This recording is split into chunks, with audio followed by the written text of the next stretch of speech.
Ya baik, sambil menunggu Bang Ahmad Doli Kurnia untuk bergabung bersama kita malam hari ini di Apa Kabar Indonesia Malam, kembali kita akan membahas mengenai kebijakan ataupun gebrakan dari Presiden Prabowo Subianto yang sudah resmi mengeluarkan instruksi Presiden nomor 1 tahun 2025 untuk melakukan penghematan. Tidak main-main, 16 pos belanja dilakukan penghematan. Kang Cecep, ini yang dilakukan Pak Prabowo semakin menunjukkan bagaimana semangat seorang Presiden Prabowo Subianto termasuk juga dari pimpinan partai politik untuk merangkul kekuatan baik yang berseberangan maupun juga yang sedari awal mendukungnya. Iya, jadi ketika hendak membentuk kabinet ya, itu kan Prabowo jelas ya mengajak semua kelompok untuk bergabung, dan ketika mengambil putusan seperti sekarang ya, apalagi ketika dirinya mendapat 58%, kemudian kemarin popular vote-nya 80% ya, tingkat apa namanya kepercayaan atau yang menurut hasil survei beberapa lembaga survei baik, itu kan akhirnya menunjukkan ya, ingin menunjukkan, mencitrakan pada publik bahwa dirinya memang bekerja untuk rakyat. Itu poin pertama. Nah, tapi kan memang bicara tentang IKN ini ya, ini memang harus hati-hati ya Presiden Prabowo. Kenapa? Ya ada minimal ada 3 poin ya. Ketika dia mengambil seperti ini, apa dampaknya buat IKN? Seperti judul malam ini ya. Betul. Apakah akan mengalami pelambatan pembangunan? Ya, kalau mengalami pelambatan pembangunan berarti apa dampaknya? Ya, dirinya akan berhadapan ya, mungkin akan ada komunikasi yang kurang baik dengan presiden sebelumnya. Gitu. Karena kan presiden sebelumnya saya kira berusaha menjaga ya. Betul. Tapi di sini kemudian Prabowo bisa menunjukkan pada publik bahwa dirinya memang sudah lepas dari bayang-bayang presiden sebelumnya. Ini yang pertama. Kemudian yang kedua, bisa jadi ya ketika IKN tidak menggunakan dana APBN ya, tapi kemudian ketika otoritanya ini Pak Basuki justru lebih kreatif. Misalnya apa? Dengan mengajak pihak swasta atau BUMN. Di sini bisa berjalan ya, tapi menggunakan dana investasi PPP biasanya, private partnership ya. Tapi kemudian dampak yang lain adalah potensi konflik ya pemerintah pusat dan daerah. Kenapa? Ini kan ketika membangun IKN bukan sekedar IKN ansih gitu, tapi ada daerah penyangga, wilayah Kalimantan Timur yang mungkin warganya sudah siap-siap jadi daerah penyangga ibu kota baru gitu. Tapi ketika ini masih belum kejelasan kelihatan hilalnya, jadi persoalan gitu. Mereka bisa jadi akan punya perasaan yang berbeda relasinya dengan pemerintah pusat gitu.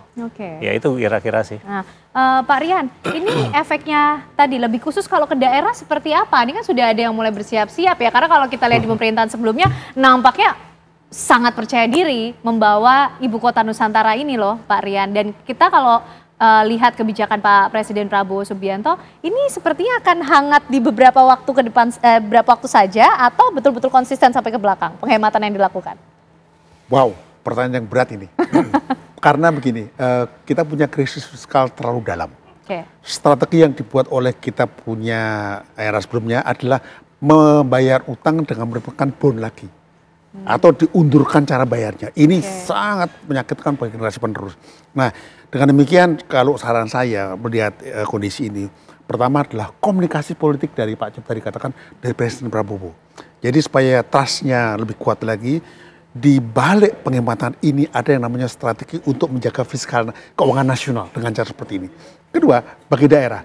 Jadi daerah sekarang diajari untuk tahu bagaimana membangun sebuah ekosistem ibu kota. Jadi gini, kalau ibu kota nggak bisa dibangun dengan dipercepat, maka bagaimana ekosistemnya? Teman-teman di Balikpapan, teman-teman dari Nunukan itu memikir bagaimana ekosistemnya. Jadi misalnya mereka drive ke sana. Dan ketiga, sepakat tadi, saya kira Pak Basuki itu kreatif kok, itu apa aja beliau bisa buatkan, beliau juga main musik juga lah, orang kreatif juga. Nah, saya kira mungkin ada banyak cara yang barangkali belum terpikir oleh kita. PPP iya, tapi saya kira agak susah sekali itu. Nah, untuk menggunakan dana abadi susah juga. Jadi dengan demikian, justru kita sekarang kita menggoda Pak Basuki lah gitu ya. Apa kira-kira the new ini supaya apa? Jadi kalau Pak Prabowo nanti keluarkan dengan ide bahwa ini dikurangi budgetnya, Pak Basuki keluar dengan ide apa? Jadi ini seperti permainnya seimbang.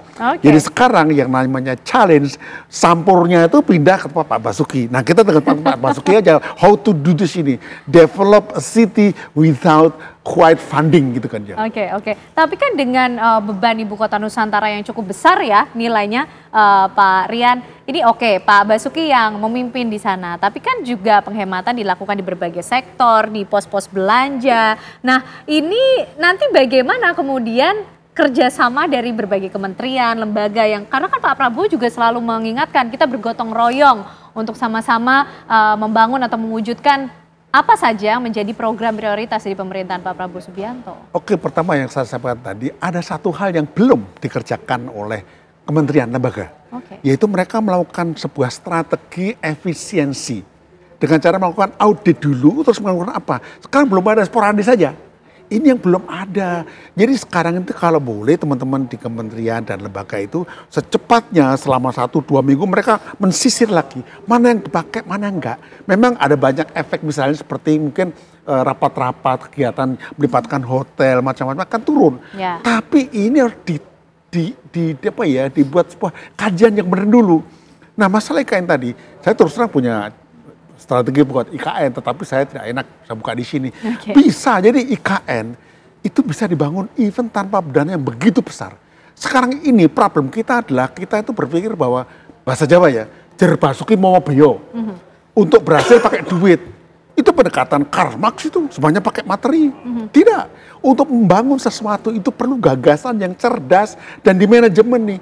Nah, problem kita sekarang bagaimana gagasan-gagasan besar baik dari Pak Prabowo, efisiensi, membangun IKN, itu dibangun eksekusinya. Makanya yang namanya ahli manajemen, namanya Kaplan sama Norton, dia mengatakan execution matter. Eksekusi itu penting loh, karena apa? Eksekusi berhubungan dengan satu, apa itu? Cara, kedua trust, bukan uang. Kalau saya nggak percaya dengan yang bikin keputusan, ya nggak jalan-jalan. Tapi kalau saya percaya, apapun saya kerjakan. Jadi masalah kita bukan masalah hard, soft. Pendekatan kita lebih soft sekarang.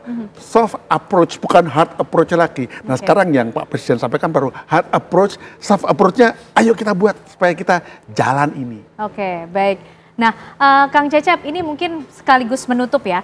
Ini efek politisnya akan seperti apa sih dengan gebrakan-gebrakan yang dilakukan oleh Presiden Prabowo Subianto, termasuk kalau kita fokus ke IKN yang berimbas dengan adanya anggaran yang dipangkas ini. Ini para politisi atau mungkin para partai politik ya yang selama ini mengusung ataupun juga ada di luar pemerintahan. Mereka ini akan mudah kemudian diajak berkomunikasi kah? Karena kalau kita lihat ke belakang tadi balik lagi, itu kan ada program IKN yang selama ini selalu digadang-gadang sebagai suatu bentuk keberlanjutan begitu, yang akhirnya mungkin membuat masyarakat kemarin memilih Pak Prabowo Subianto begitu. Oke, jadi saya kira Presiden Prabowo akan berhasil ya mengelola manajemen di tingkat pusat ya, maksudnya kepada partai-partai pendukung ya, untuk kemudian melakukan pemangkasan anggaran ini. Karena kan tadi pengadilan fiskal ini dilakukan untuk apa? Kita punya hutang yang besar yang itu harus ditanggulangi, jadi pengetatan itu. Kemudian pengetatan fiskal juga atau anggaran ini dilakukan untuk apa? Karena Presiden Prabowo punya kebijakan strategis yang lain yang mungkin itu menjadi legasinya ke depan, yaitu makan bergizi gratis. Sehingga kemudian hal yang lain ya itu yang kemudian selanjutnya bagaimana dengan IKN ini dampaknya. Memang akhirnya kan kemarin sudah dipanggil juga ya Menko Infrastruktur misalnya, atau Pak Basuki sendiri misalnya. Dan memang ada beberapa opsi sebenarnya yang tadi saya sampaikan. Kalau memang ini dilakukan berarti akan ada pelambatan pembangunan. Ya dampaknya ya pembangunan IKN maksudnya ya, itu dampaknya saya kira nggak akan di tingkat pusat ya, itu Prabowo akan bisa penjelasan Prabowo akan bisa diterima ya oleh partai pendukungnya. Tapi kemudian pemerintah sebelumnya, presiden sebelumnya katakan semacam itu, tentu punya kekhawatiran. Ini kan jangan sampai IKN ini menjadi proyek yang mangkrak. Ini kan harapan jangan sampai ke sana. Memang kan kita butuh waktu ya untuk membangun ibu kota, nggak setahun 2 tahun, nggak cuma 5-10 tahun. Akan panjang, dan ini yang kemudian seorang Basuki challenge-nya seperti itu ya. Bagaimana dia harus lebih kreatif. Karena kalau dia menggunakan APBN ya tentu dengan dipangkas akan diperlambat. Tapi kemudian bagaimana seorang kepala otorita bisa mencari ya tadi entah dengan kreativitasnya masing-masing ya, kreativitas yang bersangkutan, atau yang selanjutnya ya memang akan benar-benar selesai gitu. Jadi pilihannya ya memang akan pelambatan atau tetap jalan dengan dana yang mungkin dari pihak ketiga atau selesai gitu. Oke, tentunya kita masih tunggu ya nanti kira-kira bagaimana dampak yang akan ditimbulkan. Harapannya tentu penghematan yang dilakukan ini bisa memberikan suatu manfaat besar bagi lebih banyak masyarakat untuk bisa dirasakan. Terima kasih Pak Arya Nugroho, terima kasih Kang Cecep malam hari ini sudah bergabung di Apa Kabar Indonesia Malam.